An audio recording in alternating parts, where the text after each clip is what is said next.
Well, New Japan Pro Wrestling has begun the road to the Tokyo Dome. We're in day one. As we all know what's taking place in the Tokyo Dome, every championship there is will be put on the line. Hopefully that's the case.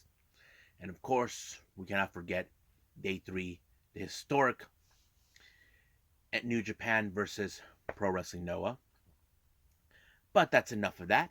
But we also got a little holiday cheer coming from the National Wrestling Alliance, where Joe Galli decided to throw in a little Christmas shindig, and it's going to be on the NWA PowerrrSurge, not Power Today. Also, AEW Dark, we cannot forget about that. But also, some exciting news. AJ Styles will be heading to NXT for the first time in his career in WWE, where he'll be taking his frustrations after he was betrayed by Omos onto the one person that NXT hates the most, Grayson Waller. So how would this play out? We may never know. But, however, let's get started with another episode of Deleted Wrestle Zone.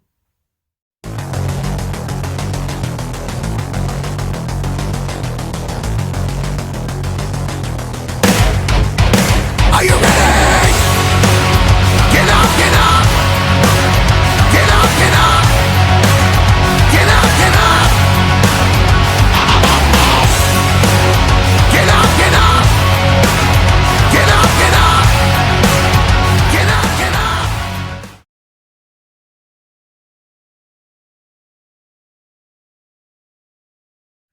Welcome everybody to Deleted Wrestle Zone. All things that is pro wrestling with AEW, NXT, New Japan Pro Wrestling, Impact Wrestling, the National Wrestling Alliance, various promotions, wrestlers, matches, and championships. I am your host, Jared here. So, as I said today, New Japan has started the road to the Tokyo Dome. We all know we're getting so close to one of the start of the year with Wrestle Kingdom. We all know it's exciting. And not only that, we have 3 days in Wrestle Kingdom. I'm like blown away. But the third day is the most interesting one. I mean, I can go on and on. But right now, this is what happened on day one of Road to the Tokyo Dome. Opening match, we got the Bullet Club, consistent of the Crown Jewel himself, Chase Owens, and the Road General, Balak Fale, taking on Yuto Nakashima, in of course, Blue Justice, Yuji Nagata. Now, as I seen many of these young lions every single time, they try to act so tough, but do they know who they're stepping into? But I have to say, Nakashima does have a lot of guts, but it wasn't enough until he was put in by the crown jewel by Chase Owens, and blammo, it was over right there. So if I were you, young lion, do not do that again. Next up, we got Suzuki Goons, Doiki and Yoshinobu Kanemaru taking on another young lion, Kosei Fujita, and of course, the trophy winner of the KOPW Provisional Trophy, Toru Yano. And none of Yano's tricks barely make a dent. But however, I hate to say that, of course, the young lion Fujita was the one who paid a hefty price when he was taken out, when he was posted into what Gino Gambino would like to call the Choki Doki right on him, and he passed out completely. So, a win for the Suzuki Goon. Next up, we got the House of Torture, Yujiro, Sho, and Evil, along with the spoiler Dick Togo, taking on who was it taking on? Members of Chaos, plus a young lion, Rohi Oiwa, Sho, and Tomoado Ishii. Now, keep in mind, there's still a grudge between both Sho and Yo, since they were one-time tag team partners for the Chaos in Roppongi 3K. But, however, it was Oiwa who paid the hefty price, and he was taken out by Yujiro, allowing himself to win. But I wouldn't be surprised by Evil, since Ishii is the current never openweight champion. I wouldn't be surprised at all if he challenged Tomohiro Ishii for the title. Keep in mind, Evil, Jujiro, and Sho are the current title holders of the never openweight six-man tag team championships. That's something we definitely have to pay attention to that. Next up, we got Tiger Mask teaming up with the current winners of World Tag League, Chaos, Yoshihashi, and Hiroki Goto, taking on members of Suzuki-gun. We have Taka Michinoku, Taichi, and Zack Sabre Jr. Now, keep in mind, Zack Sabre Jr. and Taichi, dangerous techers, they are currently the IWGP Heavyweight Tag Team Champions, and their challengers is Yoshihashi and Goto of Chaos. These guys are the winners of World Tag League, so that means they will challenge them in Wrestle Kingdom. That is one match we definitely has to watch, and definitely we know that Taichi and Zack Sabre Jr. in their heads, they can tell they are not even worth it. But however, Taka Michinoku paid the hefty price when both the winners of the World Tag League took him out in the final blow, allowing themselves to win the match, sending a direct message to the tag champions that they'll be coming for them. And they should be a little worried, which we know they could lose the tag titles, but we'll see what happens then. Next up, we got Bullet Club, Geto, El Fantasmo, Taiji Shimuri versus Master Wato, Ryusuke Taguchi, and Hiroshi Tanahashi. Now, I would have expected Kenta to be involved, but no, he wasn't. I don't know where he is. We all know he will put the IWGP United States title on the line in Wrestle Kingdom in a no disqualification against Tanahashi. But however, the match there was a lot of bit of the fun aspect, mostly coming from Taguchi, messing with everyone, having a little bit of fun. But however, it was Geto who paid the price when Tanahashi put him in a cloverleaf and forced him to tap out, which is a good victory on his part. Next up, we got United Empire. In bit of a full force, we have the Great Okan, Aaron Henare, and Jeff Cobb taking on LIJ's Bushi, Sanada, and Tetsuya Naito. Now, as you know, there's always been deep grudges between these teams in the past, and now this is more of a payback for whatever. But, however, Jeff Cobb has a problem mostly with Naito. The reason is this: he pinned him. But every single time with Naito, he always gives him the phrase, tranquilo. He doesn't understand what it is. There's no tranquilo for Jeff Cobb. He just wants to beat the crap out of him. But however, Bushi paid the price when he was caught in Great Okan's crosshairs, allowing himself to be pinned by him, and the United Empire won a decisive victory on this one. In our main event, we got Chaos, consistent of Robbie Eagles and Kazuchika Okada, who is the G1 Climax winner, taking on LIJ's, the winner of Best of the Super Juniors, Hiromu Takahashi, and the current IWGP World Heavyweight Champion, Shingo Takagi. Now keep in mind, whoever wins this match on the 4th of January will challenge Will Ospreay to finally see who is the real World Heavyweight Champion. But this is more of a preview of what we're going to get at Wrestle Kingdom on night 1, which is pretty good. However, it was Robbie Eagles who paid the hefty price when Shingo put him in the Last Dragon finisher, allowing himself to win the match. But the real question does remain: can Shingo retain the title and get his hands on Will Ospreay, or will Okada do that? We don't know yet. So practically, we still on open waters in this moment. But right now, I believe it's time to do a little holiday cheer from our friends at NWA PowerrrSurge.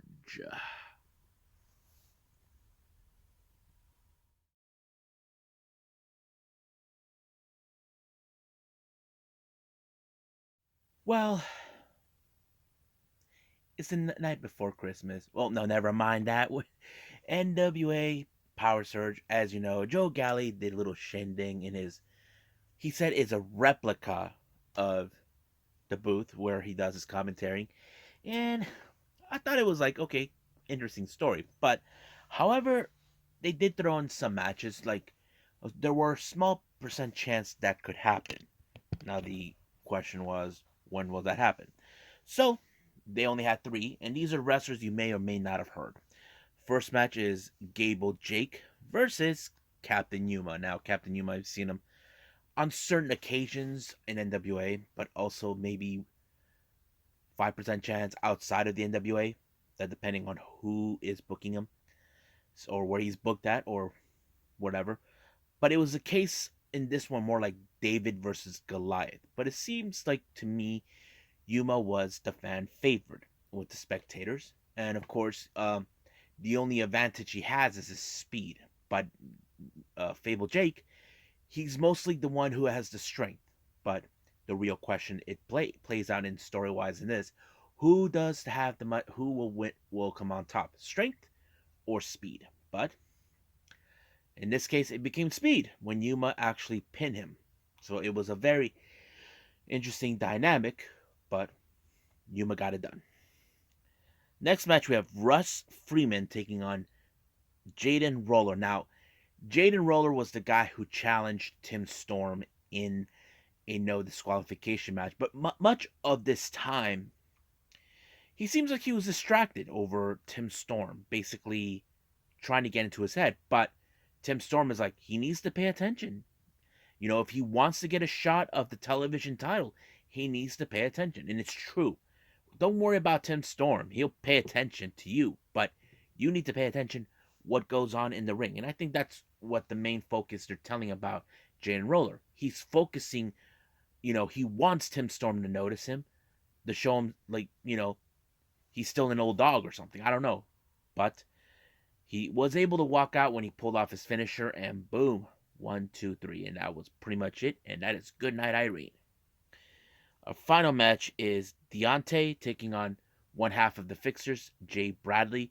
This was much of a powerhouse match from what I can tell. So it's very interesting to see one half of the Fixers now going on solo on this match. But it did put out pretty well, Not to lie about that. Excuse me. But I think it showed that these are wrestlers that we hardly get to see anywhere. But I think in this one, it was pretty nice that they are giving opportunities to wrestlers who are hungry for the spotlight, hungry to be noticed, and that's kind of the best part. Like we see in AEW Dark, And I'm pretty much am convinced that this was a good show, and not to mention throwing the Joe Galli Christmas shindig that he was putting out. I thought it was funny. He had Velvet Sky, Tim Storm, Austin Idol. He was drunk for much of the occasion, but I don't think he was really drunk. I think they were just playing the storyline. But I thought it was pretty good. But he passed out. So that's how we end a Christmas story in NWA. So it was fun. But right now, I think it's time to watch AEW Dark.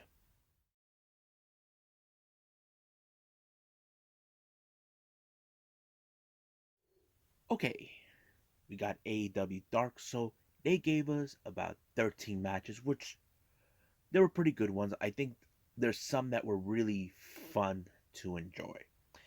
So let's start from beginning to the end. Opening match is the Gun Club, Austin and Colton Gunn taking on members of the Nightmare family, Brock Anderson and Lee Johnson, along with the enforcer Arn Anderson. Now this match was set about a week ago due to the fact that the Gun Club, Ace and Colton, are taking criticism knowing that no one wanted to interview them because they are second generation wrestlers, much like Brock Anderson himself, who we all know his dad is the enforcer. Now there were some pretty good moments, especially when there's like shades of Arn Anderson from his past when he was young, which is pretty cool. But however, it was the cohesive and sequence between both Austin and Colton that played a huge part. Now you can say that they have much experience because they're brothers, because sometimes in in tag teams, there's two ways it could be successful. Either guys like who are brothers who are teaming for Lila. We have the Lucha Brothers, of course, the Gun Club, the Young Bucks. Who else can I think? Harlem Heat. I'm trying to think of anybody else. But yeah, stuff like that. It always helps them, to win their matches. And somehow it was Austin who got Brock really good and allowed for Colton to pick up the victory, which was a huge disappointing loss. But uh, this is not the end for Brock and Lee. They will get their shot at them once again. Next up, we got the scary Abaddon taking on Charlotte Renegade. Those who know Abaddon, she's scary. She's unorthodox when it comes to her wrestling techniques. And basically people can say, wait a minute, it's not Halloween. Well, for her, every day is Halloween. That's how we see it. But her unorthodox techniques always helps her. When she did that one finisher, I forgot what she calls it, but it took out Charlotte pretty well, so allowing herself to win the match. Next up, we got Eddie Kingston versus Colin Delaney, who he's familiarized with. But you gotta say, Eddie Kingston is not in a good mood. As you know, he's been dealing with 2.0 and Daniel Garcia, who's been getting up in nerves. And I think he kind of wanted to make an example out of Colin Delaney, knowing that, he still has that frustration in his eyes. So you can tell. But it was the back fist that ended for him for Eddie Kingston when he gave it to Colin, and boom, 1, 2, 3, it was done. Now we got the super bad girl Penelope Ford taking on Willow Nightingale. I thought this was a pretty good match, because I have seen Willow Nightingale on many occasions on Ring of Honor, MLW, Women of Wrestling, but I doubt she's going to be involved in that. But anywhere. I mean, she has a bubbly personality, which people can enjoy and have fun with. But you cannot deny Penelope Ford, who's been on a roll on many times, being established herself. And of course, her only weapon that she can able to pull off is the Muda Lock, which always helps her win a match. And that's what she did with Willow Nightingale to win the match. Next up, we have an interview with Sonny Kiss. As you know, next week we're going to see a no disqualification, no count out, basically a no holds barred type match between Sonny Kiss and his former tag team partner. We're talking about the bad boy, Joey Janela. So this is one of those matches where Sonny Kiss knows that he already had his number once. But can he do it again? Yes. But Joey Janela, I don't know what he showed up. I don't know if he's playing mind games or trying to get into the head of Sonny Kiss, which plays out pretty well. But we'll see what happens next week. Next up, we got Brandi Rhodes taking on Robin Renegade. Yes, I mentioned Renegade once again. Robin and Charlotte are twins. So Charlotte was there too. And I have to say, Brandi really has grown up a bit. I know many people would have assumed, if you guys seen Rose to the Top, there are those that are saying that she should just give up wrestling after she gave birth to her child. But she feels like she hasn't finished that yet. And who can blame her? I mean, yeah, you go, girl, get it. And that's exactly what she did. She did some pretty good moves. But however, Robin's twin sister, Charlotte, got involved on many occasions. But however, the enforcer shows up, and of course, he was about to pull off his Glock. Yes, you heard me right.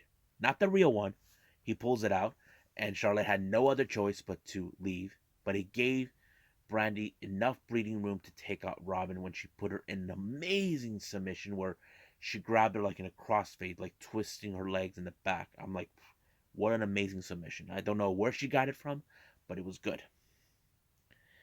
Next up, we got Hardy Family Office, Jora Joel taking on, what's his name? Julius Coleman. Now, I want to pause here for all of you about this guy, Julius Coleman. I've seen him on an occasion. He goes by Jew Diz. He's a wrestler here locally that I've seen here in San Diego. He's the SoCal Pro heavyweight champion. He's been with Level Up. Mostly he's been around the area. So He has everybody here in who I know here locally in San Diego are very proud of him. He does a pretty good job. I have to say, I'm sure everybody here back home are proud of him, and I'm sure they're all giving their props, sending him texts, all that stuff. But however, Joe has proven now that he could hang with guys like Matt Hardy and Private Party. Excuse me. Next up, we got a little video package from the Wingmen who apparently they got a holiday gift. And next week, they want to challenge the Best Friends. Now, we know they had history with these guys on multiple occasions where, one, they tried to get Orange Cassidy a makeover, but it didn't go to no avail. But we'll see what happens then. Now, we got the other person from the Hardy family office, Isaiah Cassidy, taking on Carly Bravo. I thought it was a really good match.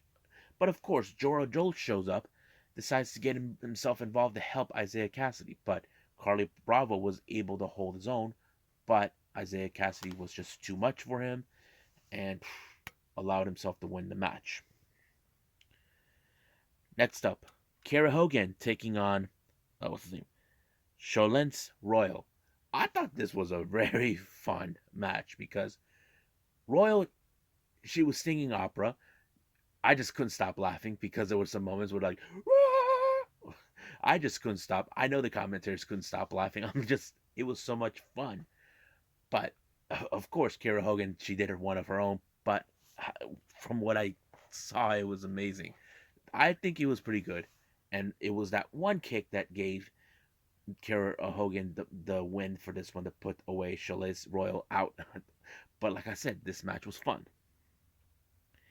Next up, we got Bear Country, Boulder and Bronson taking on Zach Clayton and Mike Orlando. Now, you know for a fact that these guys, Bear Country, are one of the most impressive teams right now. And, of course, they put the bear bomb on Mike Orlando, allowing them to win. However, during their post-match interview, they are calling out for any of the best tag teammates. But the team that responded was none other than Yo. Yeah, the Acclaim. They show up. They are basically volunteering themselves for this. As you know, they're saying that none of the top tag teams are interested in challenging them. Of course, they don't want to challenge them. I mean, who wouldn't? But they said they will challenge Bear Country next week, and that is something we definitely are looking forward to.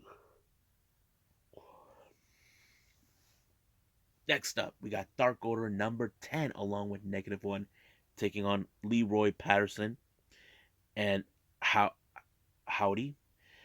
There was a moment in this one I felt like I was going to throw up when Leroy takes off his clothes, and you can tell -1 he wants to eye gouge his eyes for what he sees. Same thing with Taz. But I think the best interesting thing, 10 was almost gave him the clothesline to go out of the ring. It didn't. It failed. So basically, it kind of botched a bit on this one. But I think the best funny moment after that is when -1 grabbed Howdy's hat, and you could possibly think there's gonna be a little country thing like ding ding ding ding ding where -1 is being chased by Leroy by taking his hat, and of course 10 knocks him out. I thought it was a great moment, and of course -1 had to go, did I do that? Basically like what we see with Steve Urkel from Family Matters, like, did I do that? I thought it was fun. I thought that was a great spot right there for me to watch because it was so funny.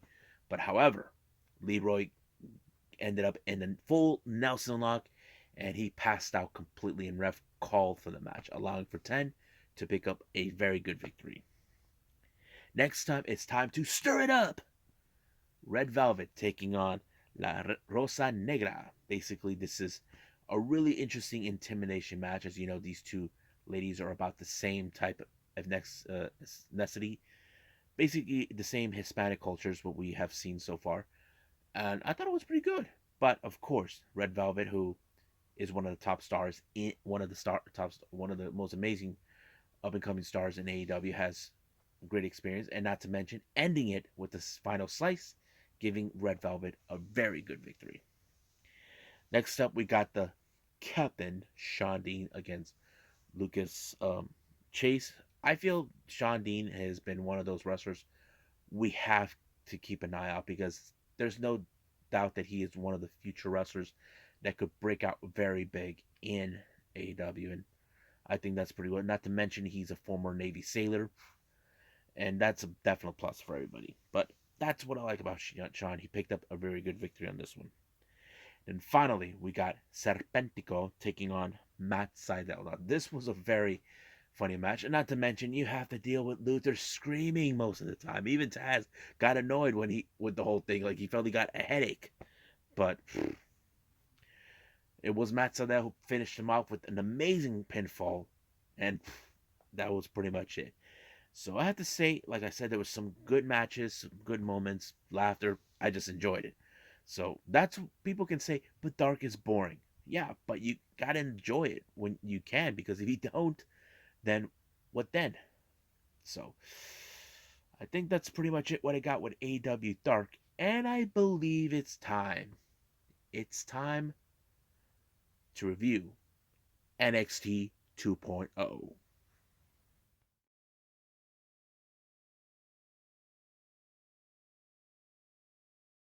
Okie dokie, NXT 2.0. Well, as you know, we're getting closer and closer to the start of the new year. It was announced we're having the next event, New Year's Evil. We all remember that type of show, and I'm very excited. However, this particular night was in fact the build up to that. They're only 2 weeks away from that. So, let's see how this one plays out. It opened up with, of course, our NXT champion, Tommaso Ciampa, calling out Braun Breaker. Now, he didn't let Braun Breaker speak because he knew exactly what he's thinking. This is what I like about Tommaso Ciampa, about what he was doing here. It was telling him, I know what you're thinking. You want another shot. You did exactly what you did. You put me through a table at War Games. And I think he's trying to build up this thing. I know exactly how you want this. And of course, what he did is that he gave him like a slap in the face. And I thought that Breaker was going to, you know, do the same thing what he did when he beat him at War Games. But he didn't. I think he was telling him that the end is near for him to finally become the NXT champion. I think that kind of plays out in a psychological way in the ring, story wise, how it tells us, because this will be part two between both Ciampa and Breaker. In fact, this will be like it's kind of like the endless battle between both Kenny Omega and Kazuchika Okada. I mean, would it be better? No, but that's how I picture it. Now, recently it was revealed, as you know, 2 weeks ago, Grayson Waller disrespected Johnny Gargano, didn't allow him to say goodbye, and now he targeted the phenomenal AJ Styles. He decided he's going to call himself phenomenal, saying all these disrespectful things. And that's the last thing he needs. Now, our opening match was the street fight match between Raquel Gonzalez and Dakota Kai. Now, Raquel was on her way to the ring, but Dakota Kai played the smart one here, tried to warn her out before they get to the ring. Now, they took this whole mess from the back and then all the way to the front. And I thought it was a pretty good way of saying, like, Dakota Kai would do anything to ensure she wins. But this will be this was a very interesting match where it tells us Raquel Gonzalez trusted her. Now, people can say Dakota Kai turned her back on her. Yes, because of the jealousy that Dakota Kai had with Raquel ever since she became the NXT Women's Champion. And that kind of plays out. However, Raquel Gonzalez was the one who had the final laugh when she finally pinned her through, when she powerbombed her through a freaking trash can and allowed her to bammo the pin the 1, 2, 3. But before anything else, she put out a promo where she said that she's not going to wait for her opportunity for a rematch for the NXT title. However, it appears we have another person who does, and that is the one who made things happen at War Games with Cora Jade. Now, the question that does remain is Cora Jade friend or foe? I think that kind of plays out in a very good solid psychological story wise, because here's the thing. These are women who would do anything to make a name for themselves. You got Raquel Gonzalez, who's been the dominant force for almost a year. Then you look at Mandy Rose, who is trying to make moves on her own, make it herself an attraction. And of course, we got Cora Jade, who became like the talk about, saying, even though Mandy Rose look at her as, "Ooh, you beat me by a fluke." Now, people can say it's a fluke all they want, but this plays out in a good story wise. However, Mandy Rose made it very clear that even though she wasn't there, that she's going to challenge both women in a triple threat for the NXT Women's Championship. But however, they were both sneaked attack by the members of Toxic Attraction, Gigi Dolan and Jay-Z Jane. And you know for a fact there's going to be hell to pay after this. Now, as you recall last week, Harlan was out of control. He put Brian Kendrick in the injured list. And Joe Galli didn't see that, saw this, that we apologize, but you are he's saying, we apologize for what happened. But however, all of this was your fault. So basically he was putting the blame at someone else, saying Harlan has emotional problems. So it kind of like saying, it's not my fault. We apologize for the damage, but we're not apologizing for, how this whole thing instigated, that kind of thing. Now, as you know, the tag team division has been one of the most interesting storylines that I've ever seen. Basically, we're seeing tag teams everywhere trying to make a name for themselves. Grizzled young veterans were watching a video made by the Creed brothers, and they don't seem like they were impressed. Now, we can say that the Creed brothers are one of the most impressive, disciplined, and more teams ever. But I don't think Grizzled young veterans are impressed one way or the other. Now, as you know, I mentioned this before. After the events of what happened 2 weeks ago with Gargano, his daughter, Indy Hartwell, was preparing for a match with Persia. The match was postponed. Nobody knows why. Until Grayson Waller shows up, trying to gloat at her face. I think he was trying to tell her to join the bandwagon, that he did everyone a favor.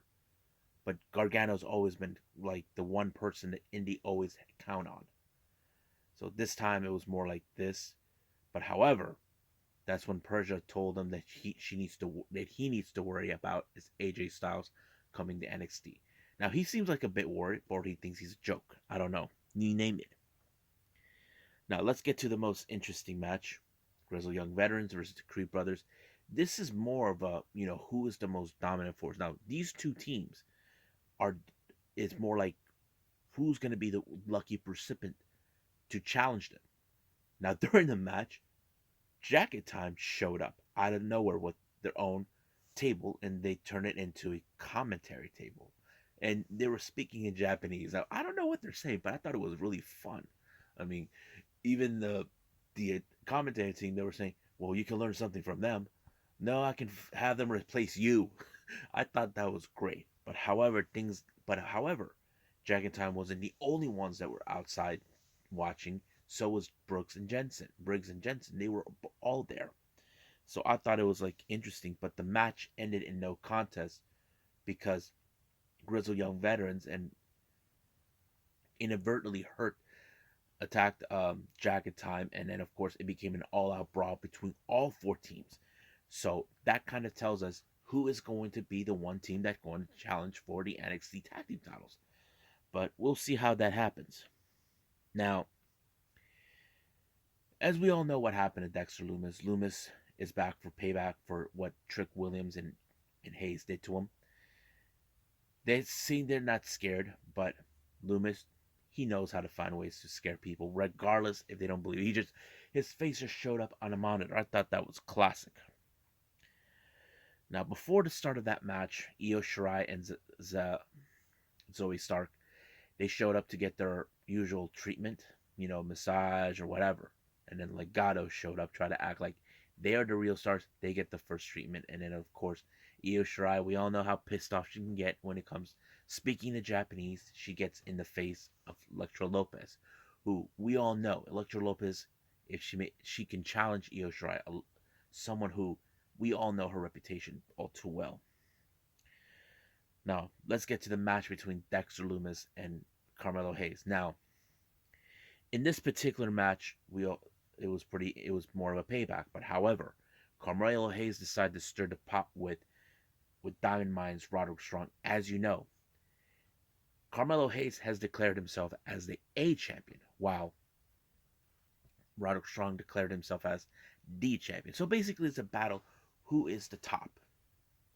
Well, we'll see what happens. But however, the match between Dexter Lumis went one-on-one as soon as Roderick Strong got his hands on Carmelo Hayes. So basically, excuse me.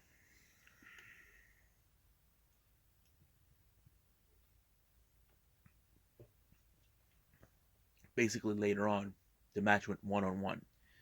Hayes was nowhere to be found, but Trick tried to use the shoe, the same type that he used on Lumis before, but this time it failed. Lumis put him in the sleeper hole. But however, I should say silencer. However, match ended when Waller once again decided to disrespect the way by attacking Lumis. And then, of course, we just saw the arrival of AJ Styles, which is very interesting. Now, as you all know, AJ Styles had never been into the NXT bandwagon. When he got signed, he just immediately went to the main roster. Now, Waller ended up talking a promo, talking smack, and then here comes AJ trying to find out who the hell is this guy thinks he is. I think it tells us, you want to make a name for yourself. I get it, but you're calling me at your expense. So it kind of tells us that Waller will do anything. But AJ begged him, hit me, come on, hit me. But Waller didn't do that. So that's kind of convenience what's been going on. Now, as we know, MSK has been found their shaman. We're talking about Riddle. They decided that they're going back to the hunt for the titles. But however, in this particular way, Riddle said that they're going to challenge them once again. So they need to go to NXT and call them out. Now, skipping ahead a little bit on this one, Imperium don't seem like they're worried. They think that they're not even in the same level as them, but they said this. They may have their shaman, but they have their in-ring general. Now, what does that mean? It means we could possibly see Walter make his way to NXT. And I wouldn't be surprised in some ways that if Walter shows up at New Year's Evil, it could happen. Now, the most despicable person, Von Wagner taking on Edris and Inoue. I thought it was a pretty good match, but it turned out to be into an upset. Inoue beat Von Wagner, but Robert Stone was watching this and he was disappointed how this whole thing out. But however, he was impressed. Wagner beat the crap out of Idris Inoue in order to send a statement. So I thought that was crazy. Now, Elektra Lopez, along with Wilde and Mendoza, she goes out to challenge Io Shirai. The match was pretty good. However, all of a sudden, Zion Quinn shows up. He takes care of Wilde and Mendoza. And then he had a mistletoe. And basically, she lost focus. Santos Escobar showed up, tried to give the helping hand. But however, because of this, Elektra Lopez lost to Io Shirai. But the real question remains in this story, how it's telling. Where was Elektra Lopez thinking?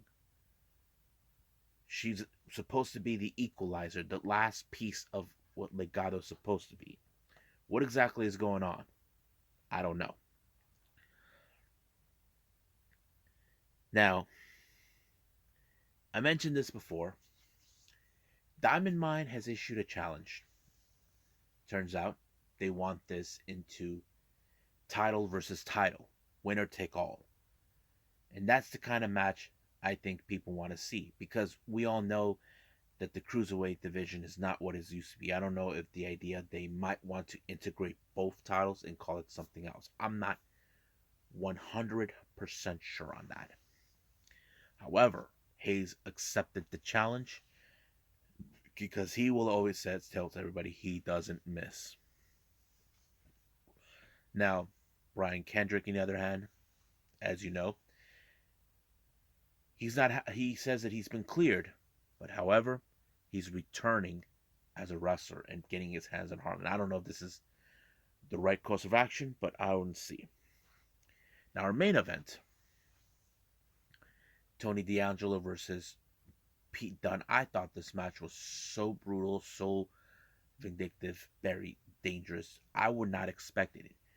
Now, you would say Tony D'Angelo, who's the rising star, would have been the winner. But however, Pete Dunne continues to show he is still the same guy. They think he's a lot older than he thinks, but he's not. He's about the same age as these guys. But the problem is they just viewed him because he was part of that brand that he was in. But I think but it was, how do I say, Dunne's submission technique that was able to win the match, and I thought it was pretty good. But however, D'Angelo was not happy. He took him outside by using the crowbar and sending a statement. And this is possibly one of the most brutal matches. I wouldn't be surprised if we see this match again at New Year's Eve. I think that's going to be interesting for me to watch. I don't know, but I say let's just wait and see what takes place. And hopefully we'll see more matches along the way.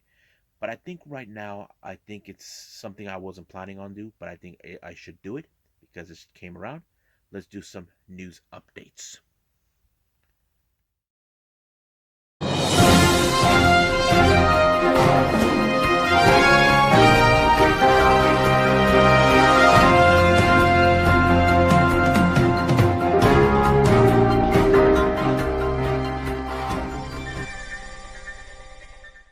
Alrighty then, here's some news updates for you. Majority of it coming from GCW. As you know, Blake Christian this past Saturday on Blood in the Hills, he announced that he wants to challenge Jonathan Gresham for the ROH World Championship. And it's going to take place January 23rd of 2022. And it's official. The match is going to happen. Jonathan Gresham will put that title on the line. This is going to be one major thing to take place. However, that does not end there.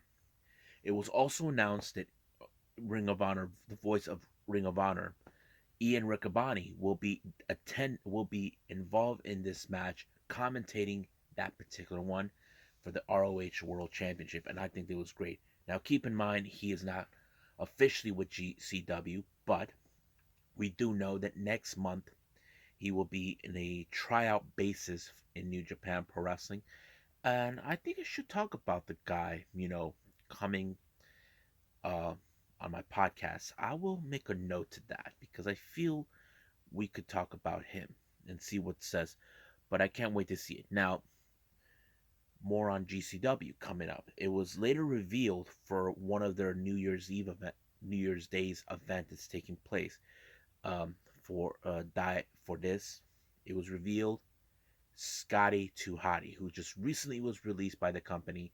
He is now returning into the ring, and he is going to challenge I'm a bad boy. Yes, he's going to challenge Joey Janela. I'm very excited to see how this one is. You're going to see a very interesting match. I don't know how long has it been as I've seen Scotty 2 Hotty in the wrestling ring, but when was the last time? I can't remember, but we'll see how that is. Now, to finish off this part of the news update, I talked about Terminus, which is the promotion that was set up by both Jonathan Gresham and Baron Black. Matches have been announced, finally, as you can see it on their Twitter, so let's see which ones we have.